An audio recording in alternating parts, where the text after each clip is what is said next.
Wak, jadi kisah yang aku ceritakan malam ini dikirim sama Wak kita yang bernama Sasa dari Sumatera Utara. Halo Sasa. Nah, jadi Wak, kisah horor ini terjadi pada sekitar tahun 99 sampai tahun 2000 di kampung halamannya Sasa yang kita sebut aja lah nama kampungnya Pulau Salang, Wak ya. Nah, jadi ceritanya mayoritas warga di kampung Pulau Salang ini beragama Kristen, Wak. Dan setiap memasuki waktu ibadah, nanti bakal kedengeran lonceng gereja yang berbunyi dengan frekuensi cepat tanpa jeda selama 3 menit, ting ning ning ning ning gitu kan. Nah, pola ini menandakan berarti lagi ada ibadah di gereja. Lalu pada suatu siang, Wak, pas warga kampung ini lagi asik beraktivitas seperti biasa, tiba-tiba mereka dengar lonceng gereja kembali berbunyi. Tapi kali ini pola bunyinya beda, Wak, bukan dengan frekuensi cepat tanpa jeda selama 3 menit itu, melainkan dengan frekuensi lebih lambat, berjeda sekian detik dan berlangsung selama kurang lebih 5 menit. Ting, ting, ting gitu. 5 menit kayak gitu.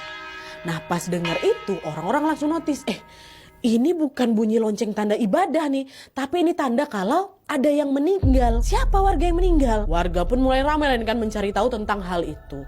Sampai akhirnya mereka dapat info, Wak, kalau yang meninggal ini adalah tetangga kampung mereka yang namanya Pak Togar. Ini semua nama-nama samaran ya, Wak ya.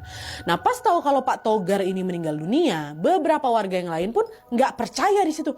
Ya Tuhan, Pak Togar meninggal. Padahal tadi malam masih ketemu loh sama aku. Pak Togar masih kelihatan baik-baik aja, kata mereka. Iya Pak, saya juga ketemu sama Pak Togar. Nggak ada sakit-sakitnya. Kok meninggalnya mendadak kali? Terus ada warga yang nyaut. Pak, katanya sakit jantung Pak.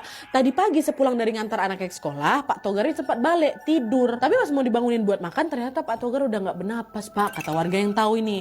Dah tuh warga pun segeralah berangkat ke rumah duka untuk melayat. Sesuai tradisi di sana, Nat, kata Sasa, biasanya orang yang meninggal ini akan dimakamkan paling lambat 3 hari kemudian, Wak. Jadi misalnya Pak Togar ini meninggal di hari Senin, maka jasadnya ini akan dimakamkan di hari Rabu. Tradisinya memang seperti itu.